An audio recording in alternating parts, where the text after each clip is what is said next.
Hey, you guys, what's going on? This is Roy. Hope everything's good on that side. Gonna show you on this video today how to set up your account with the basics, right? So what we're gonna do is start off by clicking on the gear on settings, which is the first module.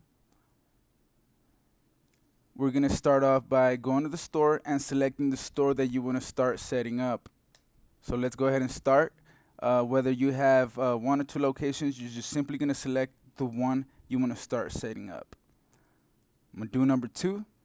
And the first setting is do you want to include or exclude the tags from an item, right?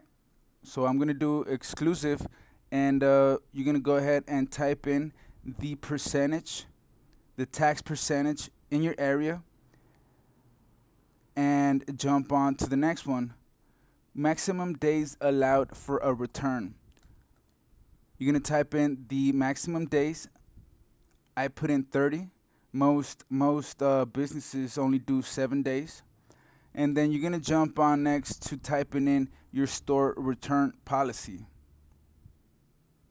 which I just made a quick sample for you guys here. I went ahead and typed in returns up to 30 days. Restrictions may apply, right?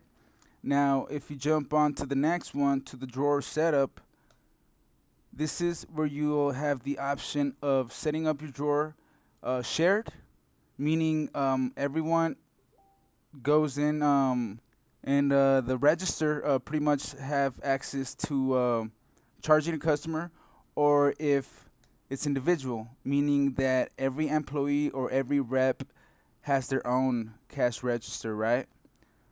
So that's going to be the options. I chose mine to be shared.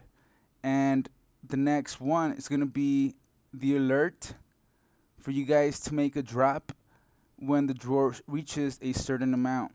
You know, you don't always want to have too much money in the register, just for safety, basically. And if you choose the drop alert to remind you guys at $500, is basically gonna remind you at this point to put that money aside, just so you won't have too much money in the register, right?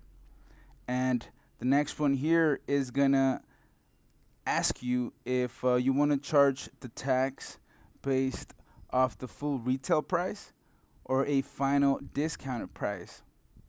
So, for example, if there's a device that has a promotion, it's pretty much going to ask you if you want to charge the price on the full retail price or the final discounted price. Most locations, more businesses do it on the retail price, but you know that's totally up to you guys. Next one's going to be the store username. This is a safety measure for your employees to, when they do log in, they're gonna type in their store username and the store password, right? Of course, it's an option you can or you cannot have, and I'll explain it further in. Over on store phone number, this is gonna be for your receipt, and it's gonna appear right on top. So you do want to make sure it's right on it, right? So next one's gonna be your store address, which is also gonna be appear on your receipt, and I do believe it's gonna be right above your phone number, your business phone number. You're gonna then select time zone, followed that by uploading your store logo or your carrier logo onto your receipt. And it's pretty simple. You could either choose it off your computer from a file you might have, or you can download it as a PNG image right off the web. Once it appears on the left bottom side, you could drag it to where it says choose file, which is going to be printed every time you print an invoice. And that's pretty much it on the basics of the store settings, which we're now going to jump on to the sales settings, which would be your goals. Now let's go ahead and click on number 2. And this here is going to remind your group, your team, your reps at a certain location exactly what they need to do to reach their monthly goals. First one would be the activation goal, monthly activation goal. Now, I want my store to do 50 activations a month, right? So this is where you'll put it. Monthly upgrade goal, 100.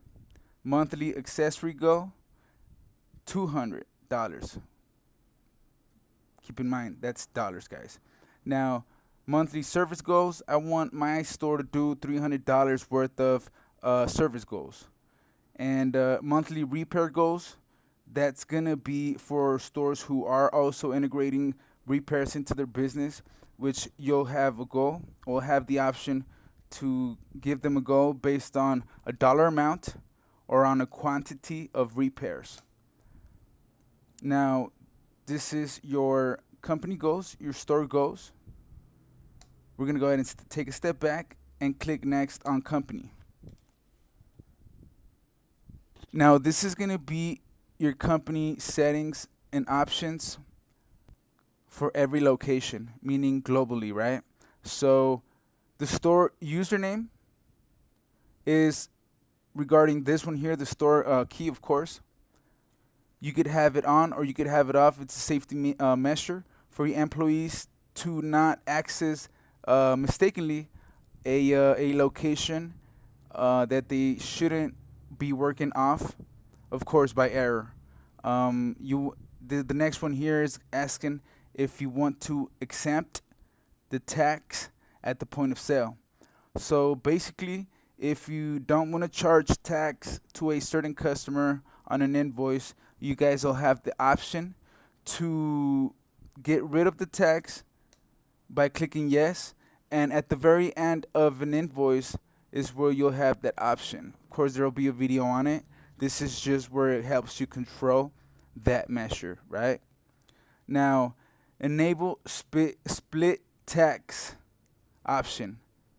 This is for just certain states that do require, for example, down in Puerto Rico, they do municipal tax and state tax. And I believe they might have something up on the East Coast, top East Coast. And this is just basically splitting the tax in a detailed matter. Now, next one here, this is asking if you want to display expected totals at drawer close. This means that when your employees are closing down the cash register, they'll see exactly what they need to count if it's turned on. Now, if it's turned off, they won't know what they need to count, and whatever is counted has to totally match unless they made a mistake. So, that's totally up to you. Personally, I would do it. I would turn it off. I would click it no. So everything that's in the drawer should be matching. That's pretty much it. That's the basics of it. And over on the next one, I spoke about it on another video earlier. This is asking if you want to automatically clock out an employee once they do close the cash register, so they won't forget. So they tend to forget to close down the cash register. This is going to get rid of that error. So you want to click yes if you want to have them be automatically clocked out as soon as they close it, or you want to click no if you want them to clock out on their own, right? Now, inventory audits. I spoke about it a couple times in the last videos. Do you want to enable mandatory audits before opening a drawer? What this means is that if an employee comes in the morning and they try to open up the cash register, the software won't allow them to. It's going to require them and force them to run an inventory audit, which is going to help you guys eliminate any discrepancies whatsoever. I'll make a video on it, of course, but it's basically scanning and counting all of your items. That'll take no more than 5 minutes and will reduce your discrepancies substantially. So if you want to have that option, you want to say yes. If you don't want them to do a mandatory audit, you just want to click it no. It's simple. Now it's the same option on the next one, but instead of doing it when you before you open up the cash drawer, you guys when the employee wants to close down a register, they won't be able to close it until they run the audit. It works the same way. So if you want to have them do the audit before they close, you want to click yes. If not, you want to click no. Now, over on the next one, it's asking disable void for staff. What does this mean? This means that if you want to allow your employees, your reps, your staff to have the ability to void a sale. I choose not to, and only grant access to our managers. And but that's totally an option for you, and you'll be able to keep track of those voids, even though they might have access to your employees voiding them. So if you want to allow them to void a sale, you want to click yes. Or if you want to not allow them, of course, you want to click no now. Next one is asking, do you want to enable multi-store inventory view for staff? I choose to do so. I think it's a pretty good option. And how this works is, if a customer comes in and you don't have a certain device or item in the shop, your employee is going to have the ability to look up inventory from another location, pretty much helping you guys not losing the sale. Whether you sent the customer to that location or you ask them to come back tomorrow once the device arrives, this is where you'll be able to grant your employees access to inventories from other location. So you want to click yes if you want them to do so, or you want to click no if you don't want them to see inventory from another location. Enable staff goals. And over on the next one, guys, previous to the last, it's going to ask you if you want to enable the option for your staff to see your goals.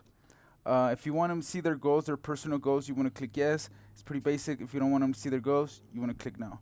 And the last one is asking if you allow your staff to run a time clock report. Basic, you want them to run a report, you want to click yes. If not, you want to click no. And this is pretty much it on the company settings. Let me take a quick step back. And all we have pending to do would be the finance settings. This is for any customer that you might not charge on the spot, but kind of like having them coming back into the store a couple days later and paying you back. This is where you'll be able to keep track of that. Basically going to click on new, and you're going to see the option to input customer finance and staff commission if there is one. If not, just continue. And the last one here, guys, would be the callback feature, which I've mentioned a couple times over on the last couple of videos. Pretty much there, what it is, it's a reminder for you guys to call a customer on a chosen amount of days. And I'm going to help you out with this. I'll load up the scripts that need to be said when your employees do make the calls. And since this is a little longer process, I'll make a detailed video, a 2 or 3 minute video on it to get you guys up and running with the activation callbacks. And that's pretty much it, guys, on the first module, which is the store settings module, where you guys will start setting up your platform. Of course, once again, my name is Roy Castillo. We'll be in touch, and until next time, guys, take care. Goodbye.